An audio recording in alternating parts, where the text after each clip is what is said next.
Well, hello and welcome to Faith, Philosophy and Life with me, Mr. Shelton. For those of you who have known me and met me already, it's good to see you again. I hope you're doing well. For those of you who this is your first contact with me, I hope that you find these clips informative and helpful. Behind me is a very pretty synagogue. Pretty is probably the wrong word for it, but a very unique synagogue. This is in Liverpool in Princes Road. It's near the school that I work at. And this is an amazing jewel of Liverpool, and it is very ornate, and it is an Orthodox synagogue as well. I've had the privilege of coming here a few times and having tours around this building, but this is the home of some of the Jewish community in Liverpool. And today what we are going to do is we're going to be looking at what it means to be a Jew and their Jewish holy scriptures. So there's a few things you need to avail yourselves of before we begin.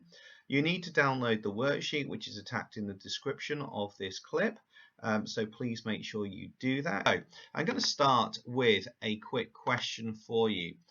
Okay, so at the start of this session, before we look at the Jewish scriptures, I'm going to do a little bit of investigation about what we know about Judaism already.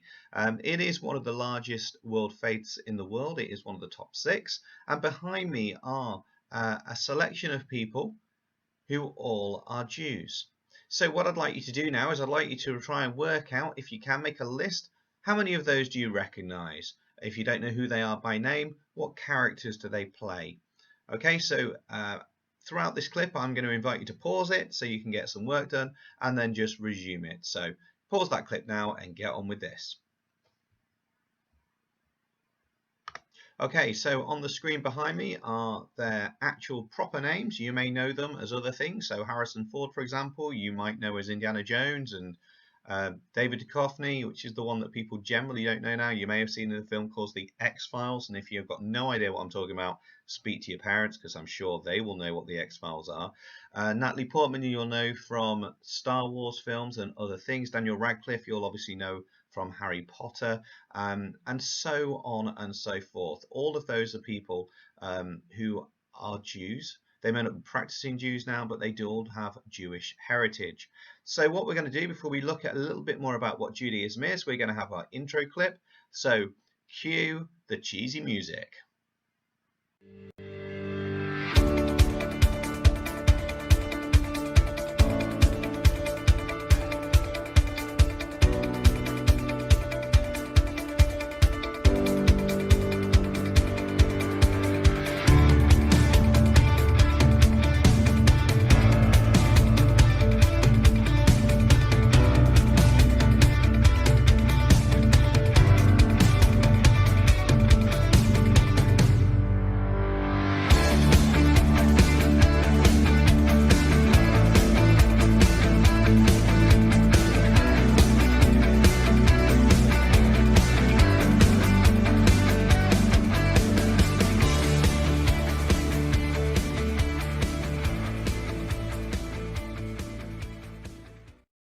Great. Well, I hope you enjoyed that and you had a little dance while that was on. A little bit like PE with Joe, but music with Mr. Shelton. I ain't doing no PE, Joe Wicks. No, I tried that. Disaster. Hurt myself every time.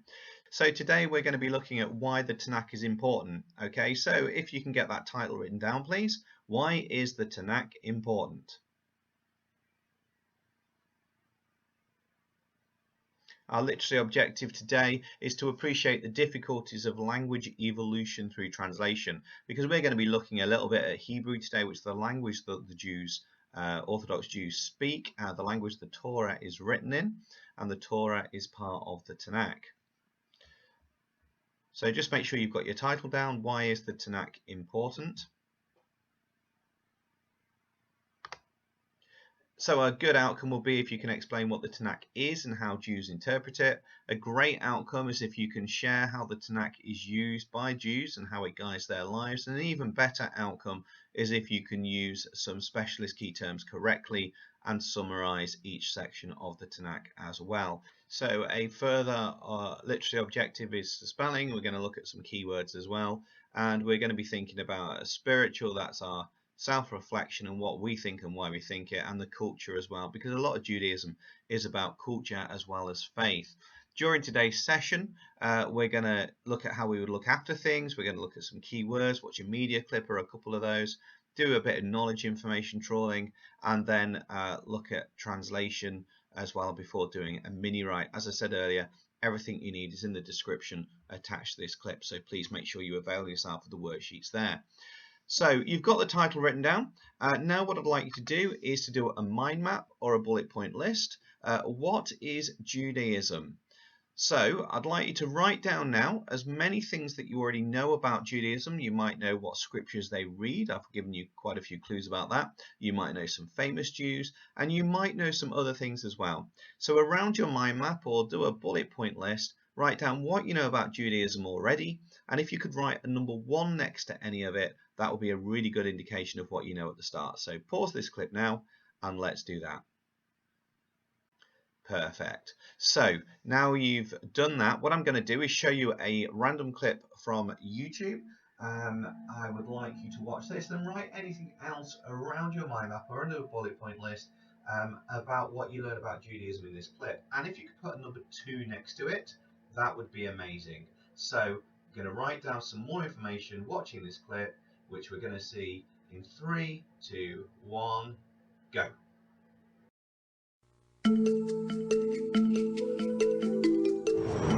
That's a good question. The Jews are someone who believes in someone who is born into the Jewish faith. The Jew is somebody who's living for God, who's a God-centered personality. Role modeling godliness. A Jew means to act in such a way that we're an example for the world. I always think of Judaism as one of the predecessors of most of the other single God religions. They would like to keep and maintain their own culture and not fall into what everybody else is doing. The word Jew comes from the word Yehuda. Yehuda means to give thanks. A Jew gives thanks to God. My boss mainly, but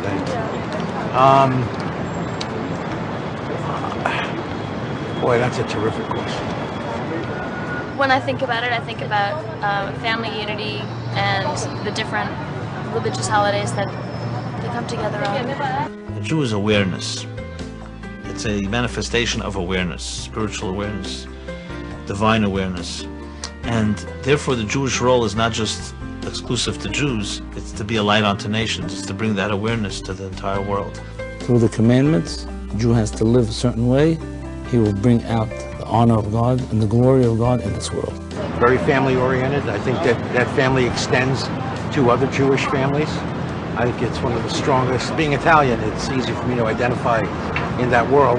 I think it would be a far poorer world without Jews. We're not chosen to have security in our possessions, to make a lot of money and become lawyers. That's not the function of the Jew.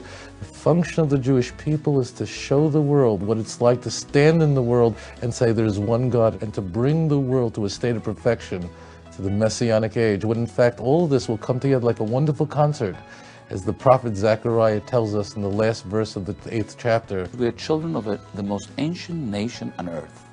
It's our mission to sensitize the world.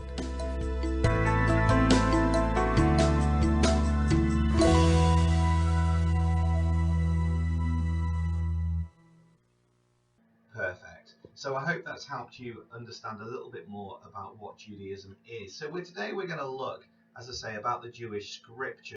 Okay, so before we do that, here's a little bit of information about me which you might not know. So, letter A, I'd like you to write down what you think letter A is, and next to it I'd like you to write down how you think you can best look after that item. Okay, so I've just shifted across. If you can also do B, C and D, and I'm going to explain those in a moment to you. So for each, can you write down what the item is and how it can be best looked after? Okay, so letter A is my old cat called Jet. Yes, it's an original name because I came up with it because he was black, Jet Black. So what might I do to look after Jet? Well, I would have fed him and given him water and given him a few cuddles as well. B was my very first laptop. Okay, they don't make them that chunky anymore. So what I would have done with that is looked after it, certainly wouldn't have dropped it. I would have made sure it was charged, and I would have made sure that it was kept clean.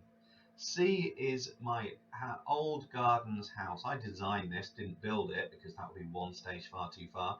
But this was what I designed in my little back garden. I'm very proud of this. And so I would have fed that garden, I would have watered it. You can see some sunflowers at the back there that I was growing at the time, a little bit of a water feature. So that's something I would have looked after there. And then finally, a glass of water. What am I going to do to look after that? Well, I'm simply not going to knock it over. So there's one more now that we're going to draw our attention to, which is this one. Okay, so this is the Torah, the first 5 books of Moses, as it says, and this is a Torah in a book format. So my question to you, these are the important Jewish scriptures. How would Jews look after these? Have a go now with letter E. Okay, so we're going to unpack that a little bit more as we go, but part of that is about knowing about the synagogue and where they're placed when they're not being used. So we'll unpack that as we go, I'm sure. So these are some keywords for you for today.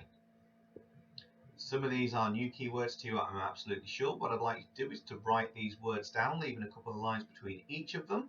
And we're going to make sure that we can know what these words mean by the end of this session together. So if you just write those down now, pause this clip. Anything you already know, write down next to it what it means. If you don't, then just leave a blank there. Okay, that's brilliant. So what we're now going to do is I'm going to show you a clip. Yes, a second clip, but however, what I need you to do actually for this one is to look for it on YouTube, because I've not been able to download it to embed it. So what you do is you go to YouTube, just load another tab up so you don't lose me, and just type in what is the Torah, and you're looking for the one that's on the screen here. This is a BBC Religious Studies, My Life, My Religion 1. So if you can have a look for that and watch that, again, I'll put the link in the description for you, but you'll need to open a separate tab up for that, please. Okay, perfect. So the next thing you need to do is you need to have access to that sheet. Okay, I'm sure you've already probably downloaded that because we had that conversation at the start. I'm going to go through 4 slides of information now and put them on the screen, and they will answer each section of this worksheet. So the first one, for example, says fact file, and then you know you're writing it in the fact file box. It's not that complicated. You need to pause each one so you can read it and you can get the information down. So this is slide number 1.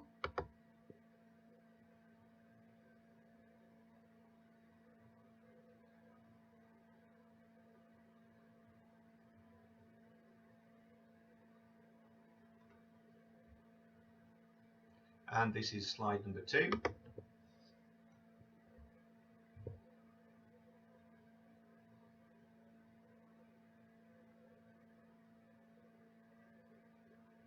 And this is slide number 3.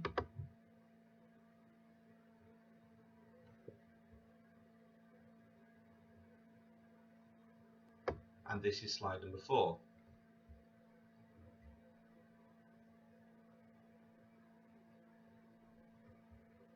One question I'm asked a lot is, where does the word Tanakh come from? Now you'll notice that there are a couple of different spellings of this. There we go. And that's because in Hebrew there are no vowels. A, E, I, O and U do not exist in Hebrew. So what you've actually got with the word Tanakh is a collection of scriptures, as we've just been reading about. So the T comes from the word Torah, which is the word for law. The Nevi'im, the N, is prophets or wise words, and the Ketuvim, the KH, is the history books. Now, all of those 3 pieces of literature, which are a number of different books, are within what we would know, particularly in the Western world, as the Old Testament. So the Old Testament is the same as the Tanakh, just in a slightly different order, as you've learned about already. So the T, N and K, Torah, Nevi'im and Ketuvim, are the Jewish scriptures. The Torah is seen as the 5 books of Moses, the most important scriptures, because that's what contains the Jewish laws. So let's just have a quick look at that worksheet and make sure we've got everything. The religion is Judaism, it's the Jewish scriptures, and the 3 parts of the Torah, the Nevi'im and the Ketuvim. In it you find autobiography, writings about people written by themselves, Jews wouldn't claim you really find any fiction in there. You do certainly find history. You find law. There's 613 laws. That's 613 laws in the Torah. Legends more about a myth potentially. So Jews wouldn't necessarily say you find that. You do definitely find poetry. You do find prophecy. You don't really find science fiction. That's kind of your Star Wars type thing. There's definitely story in there. Because story is not always fictional, and there's definitely writings in there as well. At the bottom of the sheet, okay, we're linking parts of the Tanakh to equivalent things today. So the Torah would link to the Highway Code, the Nevi'im would link to poetry and wise words, and the Ketuvim with the history books and newspapers. And on the right hand side, as we've already talked about, the Tanakh contains all the books of the Old Testament, and there are 613 laws. What I'd like you now to do is to have a go at question A and then choose either B and C, and just see what you can do with those. So pause this clip and have a go at answering those questions. Brilliant. So what we've got then is we said we'd understand how the Tanakh helps Jews live their lives. And a good outcome would be you can explain what the Tanakh is and how Jews interpret it. So if you can talk about the Torah, the Nevi'im and the Ketuvim, then that's exactly where we need you to be. A great outcome is you can share how the Tanakh is used by Jews and how it guides lives. And even better, if you can use some specialist terms correctly. And if you remember, I'd given you a big list at the start of the lesson, which you wrote down.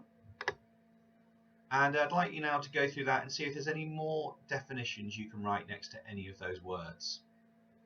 Again, pause this clip if you need to.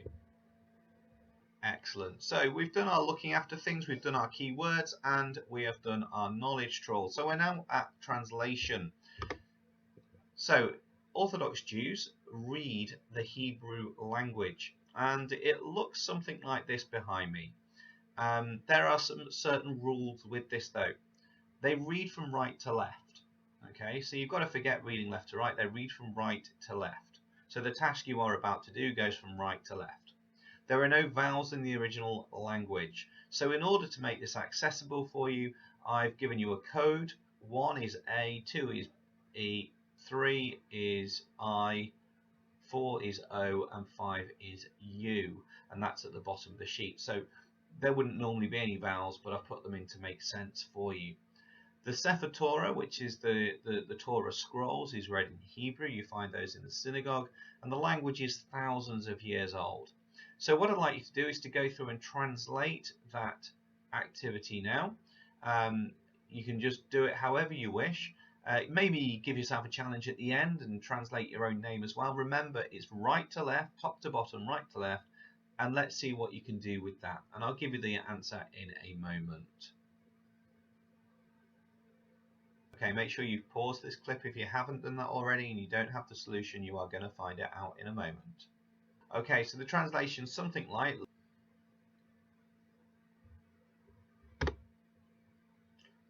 so what we've done is we've thought about how the Tanakh helps Jews live their lives, and we've explained hopefully what the Tanakh is and how Jews interpret it. A great outcome was that you could share how the Tanakh is used by Jews and how it guides their lives. So you've got the idea of the rules guiding their lives and the way that the poetry might inspire them, and the specialist terms as well that we've talked about throughout. So I'm going to leave you with one last activity to do. You'll need to pause this to make sure you've got it done. And there's two big questions here. I'd like you to choose one of them. So the first big question is, how does the Tanakh help Jews live their lives? Or the second one is, why is the Tanakh so important to Jewish faith? So what you're going to do is choose one of those and write a paragraph that answers that to the best of your knowledge. Thank you very much for your time. Pause this clip in a moment, and I'll be quiet forever until you play me again. And take care.